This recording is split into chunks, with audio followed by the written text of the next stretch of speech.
my experience for the past 10 years, what I have missed in the past 10 years. The message for this talk, I would like to send a message that for the retinal specialist and the eyelid specialist should not miss about the problem of the meibomian gland dysfunction and Blepharitis. What I have missed for the past 10 years. I graduated recently in 2000 and then fellowship training. At that moment, I did not take a look so much about the eyelid. Even though when I was in the fellowship program, I take a look only on the outside, on the shape, on the contour, but I did not check inside the eyelid. But fortunately, in 2010, the ophthalmologist roundable wake up and concentrate about the meibomian gland since the meibomian gland workshop launched in 2010. Approach 1.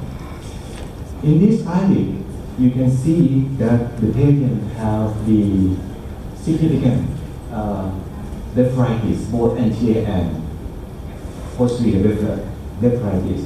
One of the eyelash has been misdirected.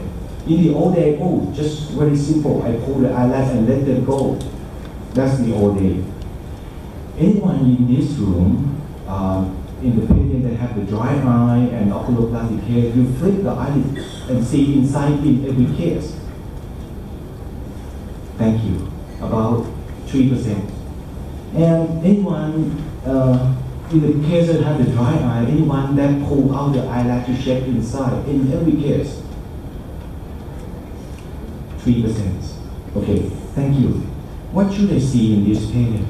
The first one, the patient have significant anti-Blepharitis. And we know that they have a lot of step anti-Blepharitis. And when we flip the eyelid inside out, what we have seen is significantly has the structure of the meibomian gland, eyelid margin gland has been destroyed significantly. A lot of TKSs and meibomian gland dysfunction, hyperplasia of the orifice, and cicatricial tissue in the posterior aspect of the eyelid. What inside? What inside? If we left this thing for the next 5 to 10 years, 20 years, the eyelash would be misdirected for the whole eyelashes. One issue that struck me in the past couple of years because we see on the root of the eyelashes, we're going to see the cylindrical dandruff. In the old days, we talk about the dandruff, maybe 100 years, then we talk about the cylindrical dandruff.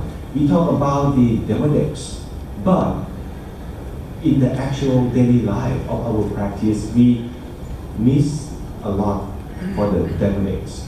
What I have seen when I started to pull out, the more I pull out, the more I learn for myself. This is an example in my examination room. I have about 6 screens of the computer, and I show the patient everything that how much we can extend. So, what is the pulling case? The pulling case is the way we used to pull and check the eyelashes. We know many 10 years that we need to grab the eyelash and rotate 360 degrees and we pull out. What we pull out, what we see in the cylindrical dandruff. When sometimes it's quite a little bit odd of the pulling.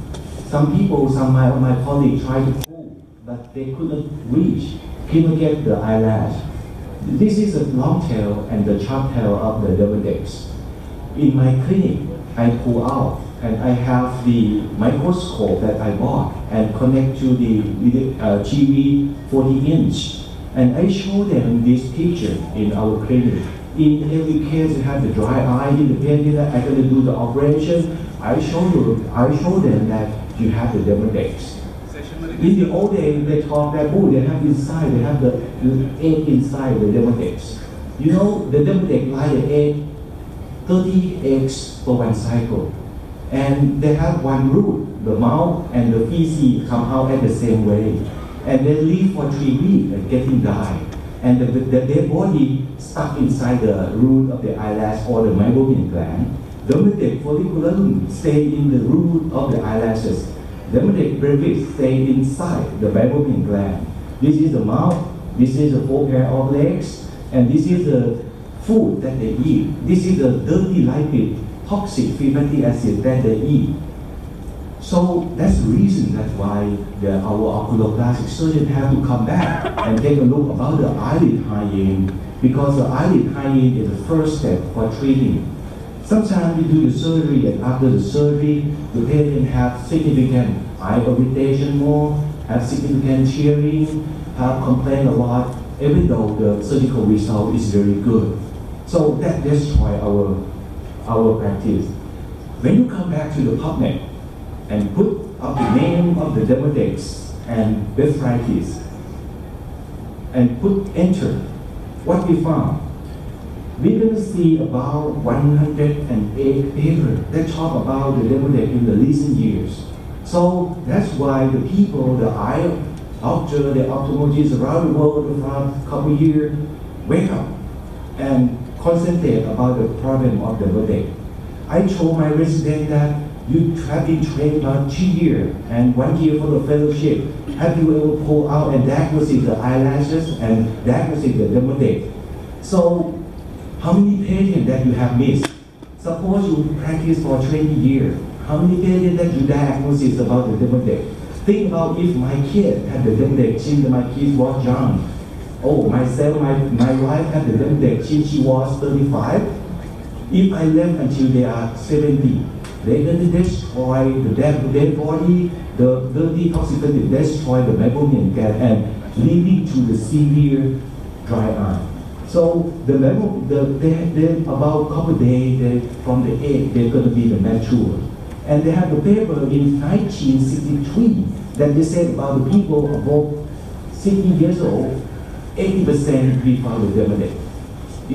So more than 70%, they found 100% of the Demodex.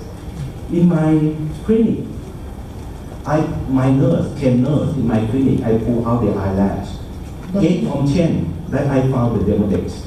So, 1 minute more. Yep. And the 67% of the we can find the Demodex in the normal, in the Blepharitis patient, and normal people 54%. So the Blepharitis is very important. This case is a case that have the posterior Blepharitis and have the cicatricial entropia. So you can see how bad it is, for the gland has been destroyed. And in the old day, we just do the surgery and then finish. I'm going to show you the case of the entropia. This is the young people. Young patient about 6-7 years old have a significant entropia. It's very common in the Asian people. When we try to fit inside, and when we do the surgery, what we see inside. This is the meibomian gland of the patient at 40 years old, comparing to the meibomian gland, normal meibomian gland. Her meibomian gland 40 years old comparing to 28 years old have been lost significantly. So what else that we do? We do the surgery only. This is the video show the meibum expression.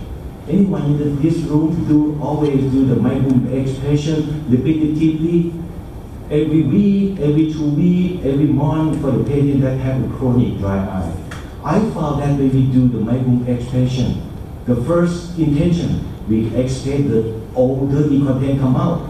We allow the new content can produce. We reduce the intraductal pressure. We allow the getting better for the discomfort of the eye. If you try to do the meibum expression for the patient, immediately after finish, the patient will feel much relief and love the doctor and would like to come to your clinic every week, every month, something like that. And we will repeatedly to do this one every week for 3 to 6 months. Significant improvement of the eyelid side, of the redness, of the symptom. That's in the clinic. But in the operation room, in the old day, we do only the tarsal rotation or tarsal fracture and then bye-bye. But nowadays, not like that. We need to add additional meibum expression aggressively intraductal and try to remove the old content and let the new content. The benefit that we do the tarsal rotation, we cut in the posterior part of the eyelid. We allow the toxic meibomian gland, toxic of the dirty bacteria inside or the deficit inside to release, and the patient would get relief, and the symptom of the meibomian gland dysfunction could some degree of the recover. So this one I have missed. And the last one is a patient with the tearing, and have the tearing after I do the endoscopic DCR. This is a patient. In the other way, it is a pseudo-epithelial, that's from the ocular surface disease. This is the case that I do the endoscopic DCR, and after the successful endoscopic lactamal surgery, the patient come in my clinic about 3 weeks, and she complained significantly, tearing again, and she gonna blame me, oh, why you do the surgery for me, and I got nothing from the surgery. And I do repeat I show them here a normal flow, but I flip the eyelid inside out. It shows significantly the Blepharitis, and I did the mammography, show more than 70% of the meibomian gland loss. So that she has significant ocular surface problem. That's why the oculoplastic and the eyelid specialist need to be concerned about the meibomian gland dysfunction and the ocular surface disease. So this is to show that when the meibomian gland has been destroyed, they have the redness and the destroy of inside of the meibomian gland. So my last message is when we treat about the Blepharitis, we have to use every weapon in our box and fight with the Blepharitis. Thank you.